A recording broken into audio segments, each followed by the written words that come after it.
볼로디미르 젤렌스키 우크라이나 대통령이 5일 유엔 안전보장이사에 화상연설을 했습니다. 젤렌스키 대통령은 러시아가 전쟁 범죄를 저질렀다며 재판에 회부할 것을 요구했습니다. 젤렌스키 대통령은 이날 처음 나선 안보리 연설에서 부차, 이르핀, 디메르카, 마리우폴 등지에서 피 흘리고 불에 타거나 훼손된 민간인 시신들을 짧은 영상으로 보여줬습니다. 어린이의 모습도 담겨 있었습니다. 젤렌스키 대통령은 이런 결과를 남긴 행위를 IS에 빗대며 그들은 고의로 아무나 죽이고 온 가족을 몰살했으며 시신을 불태웠다고 강조했습니다. 젤렌스키 대통령은 부차에서 어떤 일이 벌어졌는지 보여주는 위성 사진들이 있다며 러시아군 퇴각 전에 이미 민간인 시신들이 거리에 방치돼 있었다고 밝혔습니다. 이 같은 위성 사진들을 결정적인 증거라며 완전하고 투명하게 조사할 수 있다고 강조했습니다. 또한 안보리의 즉각 행동도 요구했습니다. 젤렌스키 대통령은 러시아가 안보리에 자리 잡고 있는 현실이 세계 안보의 구조를 허물고 그들이 처벌받지 않고 모든 것을 파괴하도록 허용하는 것이라며 러시아의 안보리 퇴출을 요구했습니다. 아울러 젤렌스키 대통령은 안보리가 보장해야 할 안전은 어디 있나, 평화는 어디 있나, 유엔이 보장해야 할 안전은 무엇인가 라고 반문하며 우크라이나의 안전을 보장해 줄 것을 안보리에 촉구했습니다. 이 같은 젤렌스키 대통령의 연설이 끝나자 주요 국가 대사들은 박수하며 지지를 표시했습니다. 바실리 네벤자 유엔 주재 러시아 대사는 이날 안보리 회의에서 부차 사태는 우크라이나가 현장을 연출한 것이라고 항변했습니다. 하지만 증거는 제시하지 않았습니다.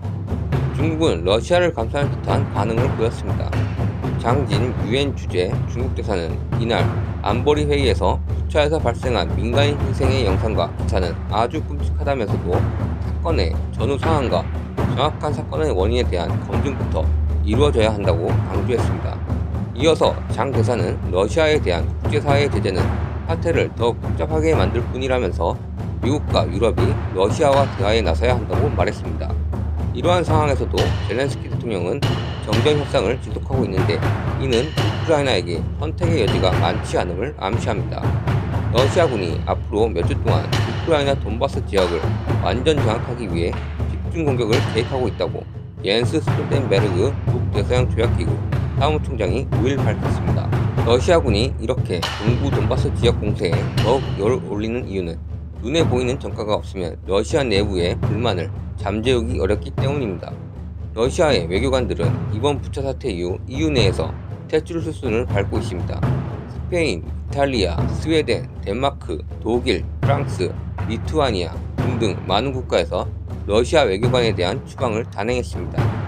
브리노 르메르 프랑스 재무장관은 유럽연합이 우크라이나에서 자행된 민간인 학살과 관련해 러시아산 석유와 석탄에 대한 새로운 제재를 가할 수 있음을 내비쳤습니다.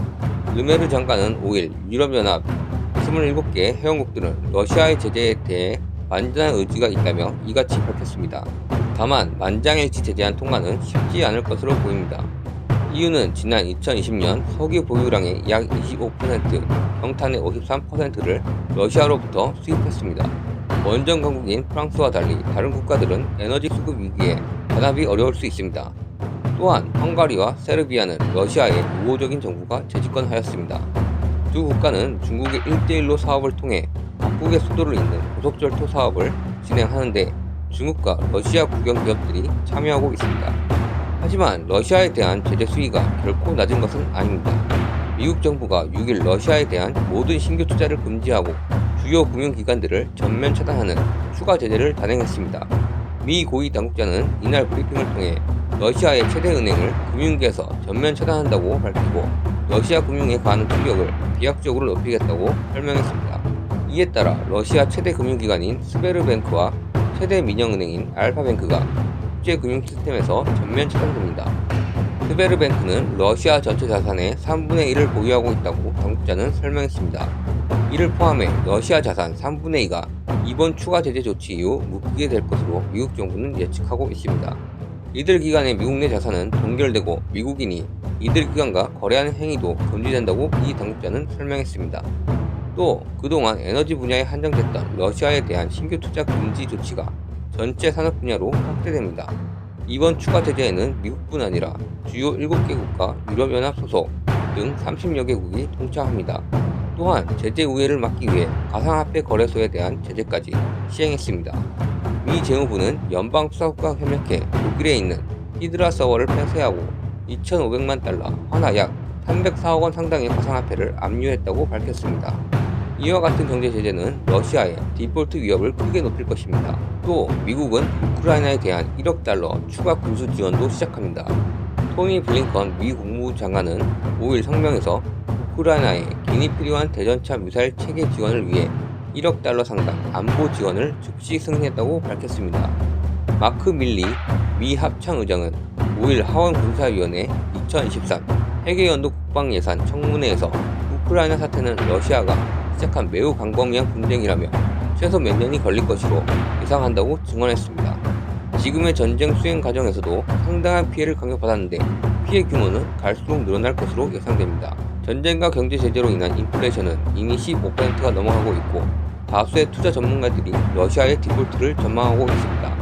이러한 러시아를 도와줄 것이라고 믿었던 중국도 금융시장이 흔들리고 있습니다. 러시아의 침공과 코로나 봉쇄에 외국 자본이 주식 등 채권 대거 매도한 것인데요. 국제금융협회는 5일 보고서에서 3월 한 달간 중국 시장에서 603억 달러, 채권 시장에서 112억 달러가 순유출되었다고 밝혔습니다. 중국 경제정책총괄인 류허 부총리는 16일 금융시장 안정을 유지하고 1분기 경제 성장을 떠받칠 실질적 조치를 취하겠다고 긴급 메시지를 냈습니다. 이러한 정부 개입으로 자금 유출이 늦춰졌지만 추세를 바꾸지는 못했습니다. 또 그동안 러시아 제재에 동참하지 않고 있던 인도는 호주와 경제협정을 체결했습니다. 무역협정은 석탄, 양보 및 구리를 포함하여 인도에 대한 호주 수출의 85% 이상에 대한 관세를 철폐합니다. 섬유, 가죽 및 보석과 같이 호주에 대한 인도 수출의 95% 이상도 포함됩니다. 인도는 중국 견제를 위해 러시아 대신 미국을 택했습니다. 인도는 쿼드 가입 이후 합동 군사 훈련을 하는 등 무기 체계를 러시아에서 미국으로 바꿔가고 있습니다. 이번 호주와의 경제 협정을 통해 에너지 분야도 러시아 수입을 상당히 줄이게 될 것입니다. 또한 5월에는 쿼드 가입국 간 정상회담이 진행될 수 있어 보입니다. 이후 인도에 대한 러시아의 영향력은 더욱 낮아질 것으로 예상됩니다. 회담 이후 미국 대통령이 한국에 방한할 수도 있다고 하는데 우리나라의 유일무이한 동맹이 미국인 만큼 경제, 안보에 대한 협력을 논의할 것으로 보입니다. 러시아는 중국과 손잡고 인도, 헝가리 등 동맹의 취약국가 등으로 외교력을 발휘해 보여하지만 쉽지 않은 모양새입니다. 지금까지 뉴스투브였습니다. 감사합니다.